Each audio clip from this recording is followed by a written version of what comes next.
समय पहले की बात है। एक घना और सुंदर जंगल था, हरे भरे पेड़ों से भरा, मीठे जल वाले झरनों से गूंजता और पक्षियों की चहचहाहट से सजा हुआ। इस जंगल में सारे जानवर खुशी खुशी रहते थे। लेकिन जंगल की सबसे बड़ी समस्या थी चोरी। हर दूसरे दिन किसी न किसी जानवर की कोई चीज गायब हो जाती। कभी खरगोश की गाजर तो कभी हिरन की घास का गट्ठर।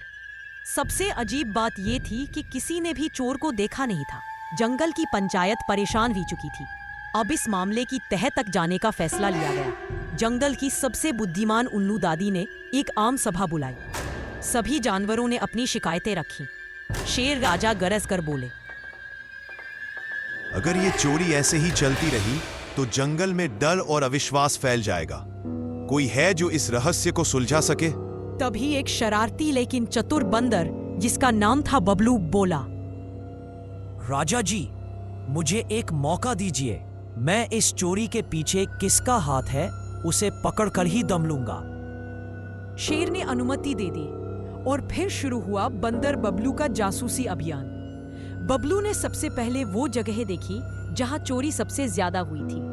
उसने देखा कि हर बार चोरी सुबह के समय ही होती है, जब सब अपने अपने कामों में व्यस्त होते हैं। एक दिन वह एक ऊंचे पेड़ पर छिपकर बैठ गया और पूरे जंगल की निगरानी करने लगा। अचानक उसने देखा ऊपर आसमान से एक चील तेजी से नीचे आई, अपनी बड़ी बड़ी पंजों से खरगोश की टोकरी उठाई और फिर उड़ गई। बंदर चौंक गया। तो असली चोर ये चील है, बबलू ने सोचा, लेकिन यह जानना बाकी था कि चील यह सब क्यों कर रही है। बबलू चील के पीछे पीछे गया और देखा कि चील एक दूर गुफा में जाकर सब चुराई चीजें जमा कर रही थी। बंदर ने ध्यान से देखा, वहां चील के 4 छोटे छोटे बच्चे थे। चील माँ बहुत कमजोर लग रही थी। उसके पंख में चोट थी और वह खुद शिकार नहीं कर पा रही थी। बबलू ने देखा कि वह चोरी इसलिए कर रही थी ताकि वह अपने बच्चों को खिला सके। यह देखकर उसका दिल पसीज गया। अब बबलू 2 राहों पर खड़ा था। या तो वह चील को पकड़कर जंगल पंचायत में ले जाए या फिर कुछ ऐसा करे जिससे चील चोरी करना छोड़ दे। बबलू ने एक योजना बनाई। वह वापस जंगल आया और राजा शेर को सारी सच्चाई बताई। राजा शेर बोले, इसका मतलब चील ने बुरा किया, लेकिन कारण मजबूरी थी। हमें इसका समाधान खोजना होगा। बंदर ने सब जानवरों से कहा, अगर हम सब मिलकर हर दिन थोड़ा थोड़ा खाना चील और उसके बच्चों के लिए जमा करें तो चील को चोरी करने की जरूरत ही नहीं पड़ेगी। सभी जानवर मान गए। अगले दिन से हर जानवर अपनी ओर से कुछ न कुछ भोजन चील के लिए रखने लगा।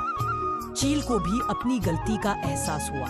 उसने जंगल सभा में सबके सामने माफी मांगी। चील बोली, मैं जानती हूँ मैंने गलत किया, लेकिन अपने बच्चों के लिए कुछ नहीं कर पाने की पीड़ा ने मुझे मजबूर कर दिया।